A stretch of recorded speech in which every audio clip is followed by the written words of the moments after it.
आज देखाबो एग तड़का रेसिपि। एर जोन्नो प्रथमे 200 ग्राम सबुज मुग डाल आमी 7 থেকে 8 घंटा आगे भिजिए रेखेছি। प्रथमे डालटा सेদ্ধ करे नेब। तार जोन्नो प्रेसार कुकारे डालटा दिए दिएছি और যতটা डाल ठीक ততটা পরিমাণ জল और सामान्य একটু তেল দিয়ে প্রেসার কুকারে ঢাকনি আটকে দুটো সিটি দিয়ে নামিয়ে রাখবো। এখানে সব মশলাই আমি কুচি করে কেটে নিয়েছি। এর মধ্যে আছে টমেটো, পেঁয়াজ, আদা, রসুন আর কাঁচা লঙ্কা। কড়াইতে প্রথমে 5-6 চামচের মতো সাদা তেল দিয়ে দিলাম। তেলটা গরম হতেই কুচিয়ে রাখা পেঁয়াজ থেকে বেশিরভাগ পেঁয়াজটাই দিয়ে দিলাম আর অল্প একটু রেখেছি। এখানে আদা কুচি ও রসুন কুচি দিয়ে দিলাম, লঙ্কা কুচিটাও দিয়ে দিলাম। দিয়ে নাড়াচাড়া করে টমেটো কুচিটাও দিয়ে দেবো। এখানে আমি 2টো টমেটো কুচি করে রেখেছি। দিয়ে ভালো করে নাড়াচাড়া করে এখানে পরিমাণ মতো নুন আর পরিমাণ মতো হলুদ দিয়ে দেব। দিয়ে টমেটোটা যতক্ষণ না গলে যাচ্ছে ততক্ষণ কষিয়ে নেব। এইভাবে তরকার ডাল করলে খুবই টেস্ট হয় খেতে। দেখুন টমেটোটা গলে এসছে।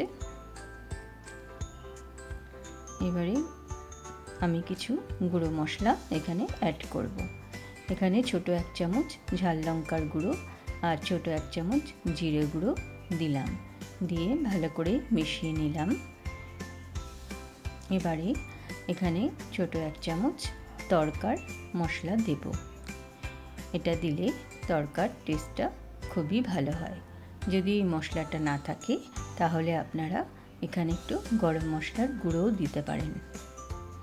এবারে মশলাটা ভালো মতো কষিয়ে আমি সেদ্ধ করে রাখা ডালটা এর মধ্যে দিয়ে দিলাম। দিয়ে মশলার সাথে ডালটা ভালো করে মিশিয়ে নিচ্ছি। আর আমি এখানে অল্প গরম জল দেব। যেরকম গ্রেভি রাখা দরকার সেরকম পরিমাণে জল দেবেন। অপরদিকে আমি ডিমের ভুজি করে নেব। তার জন্য নিয়ে নিয়েছি 3টে ডিম। এর মধ্যে সামান্য নুন দিয়ে এটা ফেটিয়ে নেব। আর এদিকে আমার তরকার ডালটাও ফুটছে। এখানে একটা প্যানে অল্প একটু তেল দিয়ে প্রথমে এই যে পেঁয়াজটা আমি বাঁচিয়ে রেখেছিলাম সেই পেঁয়াজটা দিলাম। হাফ ভাজা করে আমি দিয়ে দিলাম ডিমটা নাড়াচাড়া করে ভুজি করে নেব। আর এখানে একটু গোলমরিচের গুঁড়ো দিয়ে দিলাম। এবার গ্যাসের ফ্লেমটা আমি আস্তে করে দিয়েছি। এবার ডিমের ভুজিটা দিয়ে তরকাটার সাথে আমি ভালো মতো মিশিয়ে 2 মিনিট ফুটিয়ে গ্যাস বন্ধ করে দেব।